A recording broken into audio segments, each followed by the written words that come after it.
Fox News channel on a number of topics. And here to react to that, as well as the news of the day, Mark Levin, host of Life, Liberty, and Levin, author of Unfreedom of the Press. Mark, thank you so much for being here. Yesterday, after our show, we have a pitch meeting, and everyone said, who do we need to hear from tomorrow? And universally, it was Mark Levin. Give us your take with this opening in the Supreme Court. What should the president do, and where's this going to go? Well, it's a very strange thing, this Democrat Party. First of all, they hate the Constitution because they've spent the last several months pulling down statues of the founders and saying that the Constitution was adopted by slaveholders. Then they wave it around to justify their destruction of the Constitution. Let's be very, very clear. Let me read you a quote. That's their job. There's nothing in the Constitution that says the president stops being president in his last year. 8 is not a good number for a collegial body that sometimes disagrees. That was Ruth Bader Ginsburg in 2016. But this seat doesn't belong to Ruth Bader Ginsburg. It doesn't belong to anybody. It's in the Constitution, and the American people and the president has a say. Now, under our constitutional system, as Will has said and you both have said, the president makes a nomination. Now, what the Democrats want to do is sabotage this entire process. There's an excellent piece in National Review, Dan McLaughlin. Here's what he says. 29 times in American history, you've heard this because they're all reading the same column, there has been an open Supreme Court vacancy in a presidential election or a lame duck session before the next presidential inauguration. Please listen, America, this is important. The president made a nomination in all 29 cases. George Washington did it 3 times. John Adams did it. Thomas Jefferson did it. Abraham Lincoln did it. Ulysses S. Grant did it. Franklin Roosevelt did it. Dwight Eisenhower did it. Barack Obama, of course, did it. 22 of the 44 men to hold the office face this situation. Now, 23. All 22 made the decision to set up a nomination, send it up, whether or not they had the votes in the Senate. So in every single instance in a situation like this, a president has made a nomination. Why? Because it's compelled by the Constitution.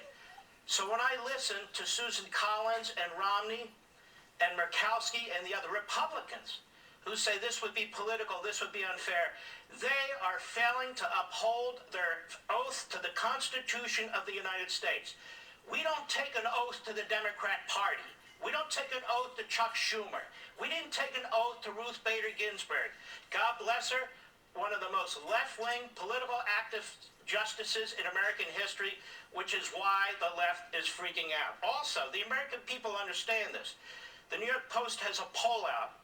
Most Americans, regardless of whether they are Republican or Democrat, believe the Senate should move forward to confirmation hearings for a Supreme Court justice this year. It's a Marquette University Law School poll. 67% of respondents believe confirmation should proceed in 2020, while just 32% say no. That was conducted September 8 to September 15, just days before the passing of Ruth Bader Ginsburg. So according to the Democrats, the whole country should stop. The Supreme Court should stop. The president shouldn't uphold the Constitution. The majority in the Senate shouldn't uphold the Constitution because they hope Joe Biden will be elected president, that they'll take the Senate. Now, what are they threatening? To pack the court. The last president to do that was Franklin Roosevelt. You know who stopped him? The Democrat Congress. Because the Democrat Congress said, Constitution before party. His own vice president worked behind his back, a former Speaker of the House, to stop Franklin Roosevelt. Today, Democrat after Democrat, starting with Biden on down, says they're going to pack the court if the President of the United States fails to comply with the Constitution and if the Senate fails to comply with the Constitution. So choosing not to fill this vacancy would be unprecedented in American history. Democrat, Republican, Federalist, Whig president, it doesn't matter. This party, the Democrat Party, is so far off the rails, it is appalling. What are they proposing? They want to eliminate the Electoral College. That's in the Constitution. We talked about packing the Supreme Court. My buddy Bongino had an idea, and I like it. You pack the court, then when we take over, we'll add a few more justices too. So you better be careful what door you're opening here. They want to overrule the state, they overwhelm the state voting systems with mail-in votes that they know will create all kinds of chaos on election night. They're telling Biden, never concede. Hillary Clinton, don't concede under any circumstances. They want to end the Senate filibuster. They want to add 4 Democrats to the Senate from D.C. and Puerto Rico. The Democrat Party is the party of Antifa, the party of Black Lives Matter. You had Nancy Pelosi calling federal law enforcement stormtroopers. You had Jim Clyburn talking about federal law enforcement as Gestapo. They were silent for 3 months while lawless riots are taking place. Now they're encouraging them. You have Democrat spokesmen for former Clinton and Obama officials saying out there, you do this, not only will this justice be illegitimate, but we're going to take to the streets. So now we have a mob, and the mob has a home. And it's called the Democrat Party. And I'm going to tell you something. This mob, one way or another, will be crushed. If they're not crushed at the voting booth, they will be crushed otherwise. Because what they have in sight is not even Donald Trump. It's our Constitution. You heard AOC. She is a reprobate. She is a radical. She is illiterate when it comes to the Constitution. And she is leading this party. She and the rest of them must be defeated. Mark, we're honored you're going to stick around for another segment. We can do some more of this. I want to talk to you about the packing the court scenario, the questioning of the legitimacy of every single body of the government in the face of a loss, which seems to be the Democratic Party's response. And Mark Levin is going to stick around with us for one more segment to talk about all of that. Thank you, Mark. We'll talk to you in just a moment after the break.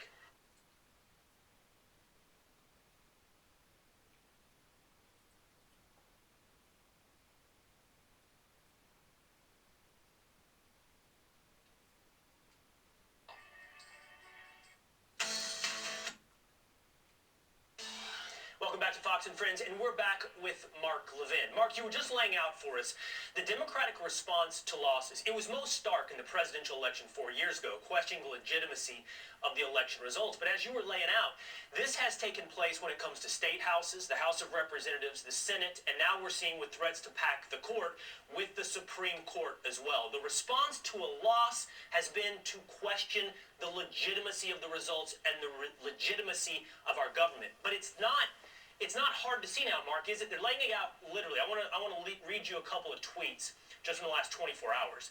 This is from Reza Aslan. He used to have a show on CNN.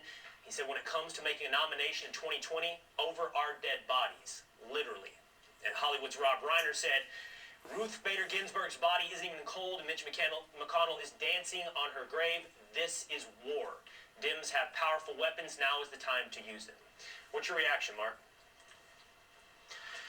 Well, these are reprobates. These are people who are going to stoke violence. These are people who have not spoken out against the violence. And I just want the American people to understand a few things here. Number one, the Supreme Court. The Supreme Court is under attack by the left. If they can't control a majority with a bunch of activists, they're going to attack it. And so they're trying to destroy that. They are prepared to destroy that institution. You know, there's a history here. A few years back, the D.C. Court of Appeals, Harry Reid and Obama got together and they added extra seats to the D.C. Court of Appeals. So they would have a majority of the D.C. Court of Appeals. What you're seeing here is a complete breakdown of constitutionalism by people who wave the Constitution around but really don't believe in it. I'll give you a perfect example. Schumer. Schumer threatened 2 Supreme Court justices not that long ago. You might recall Kavanaugh and Gorsuch. If they didn't rule the right way, he warned them that something would happen. Remember that? An ethics complaint was filed against him. Nothing happened. They don't believe in the independence of the Supreme Court. They want to control the Supreme Court. What they're doing now is not only threatening to add seats to the Supreme Court if the president follows his oath, if the senators follow their oath. What they're doing now is threatening the existing members of the Supreme Court, warning them that we can control you anytime we want. And I notice for the most part, the news media just sits there and reports it like it's not a big deal. This is a huge big deal. I also want to remind the American people that Joe Biden, Chuck Schumer, and Ted Kennedy have destroyed the confirmation process.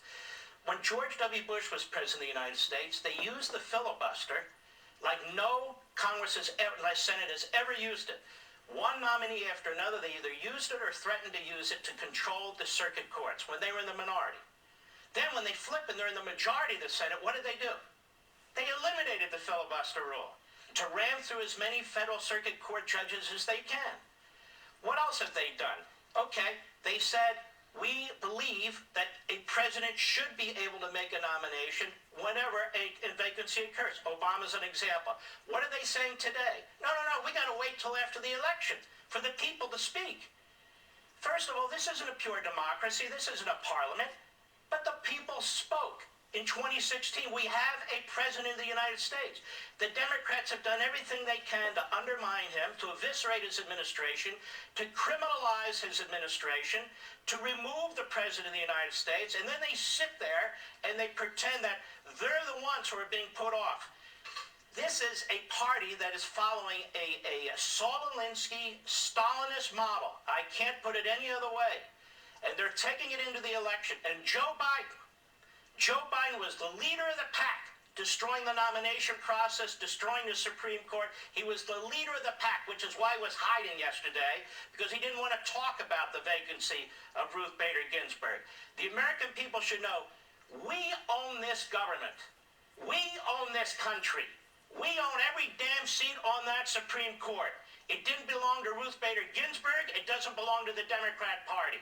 And when these people take an oath, they take it to the Constitution and the country, not the Democrat Party. The president likes to say the media is the enemy of the people. I hate to tell you, he's right in many respects. But the Democrat Party is a diabolical institution that's getting worse and worse. It has a diabolical history, whether it is slavery, segregation, Jim Crow, or today, this so-called socialism, whatever it is, it's really Marxism. Look at every institution under attack. Our school systems are under attack. A vaccine is under attack. Our borders are under attack. The courts are under attack.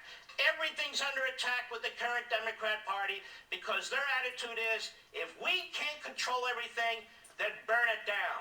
They're the mob in the street without Molotov cocktails. That's exactly what the modern Democrat Party is today. You know, Mark, that the Supreme Court is going to be a key issue for voters. And we saw in the last election cycle, when you looked at that exit polling, one of the key reasons that people voted for President Trump is that they did not trust Hillary Clinton's potential Supreme Court picks. When you couple that issue with law and order and the violence that you see emerging and the rioting in so many cities across the country, when you see the defund the police movement, I don't see how people embrace the Democrat Party of 2020. I just don't see how that's possible.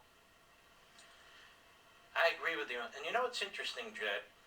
What is the president going to do? He's going to nominate somebody to the Supreme Court who he believes will be faithful to the Constitution. Since when is that controversial? The president wants to nominate people who are faithful to the Constitution, who will follow the Constitution, who will read the wording, try and discern what the framers of the Constitution and the ratifiers meant, and try and apply it. So that has become now radical for the Democrat Party. They call them right-wingers and regressive and so forth. So now embracing and following our magnificent Constitution, which the Democrats hate, which the left hates, which their surrogates hate, that now is considered some kind of extreme right-wing kind of thing. And if we don't get to replace Ruth Bader Ginsburg with a likewise former ACLU or whatever radical justice, then we're going to burn the system down. The American people, this is up to us. Are we going to stand up for our Constitution? Are we going to stand up for our courts? Are we going to protect this system where we have men and women today, and I'll say it, and one hellhole after another overseas, defending this system when they carry the flag in the war, when they believe they're defending the Constitution and the rule of law? We have a party in this country, a fifth column, that is undermining our government, undermining our system. They embrace a group called Black Lives Matter that has as its mission the destruction of the United States. They embrace Antifa by not criticizing it by name, a Marxist anarchist organization that is attacking cops with lasers and Molotov cocktails. This is the modern-day Democrat Party. The radicals of the 1960s now run that damn party. It not only needs to be defeated, it needs to be crushed, or we are going to lose our precious Constitution, our precious liberty, and our founding principles. Look, they want to take over the Supreme Court. They're telling us this. They want to destroy the Senate. They are telling us this. They're in the midst of destroying our electoral system today as I speak. They're not only telling us this, they're acting on it. America better wake up, and it better wake up fast. Yeah, we are wise to listen to people when they say they are going to do things. Mark Levin, you exceeded our expectations. You gave us way more time than we thought we would get. Thank you so much for your insight this morning. And of course,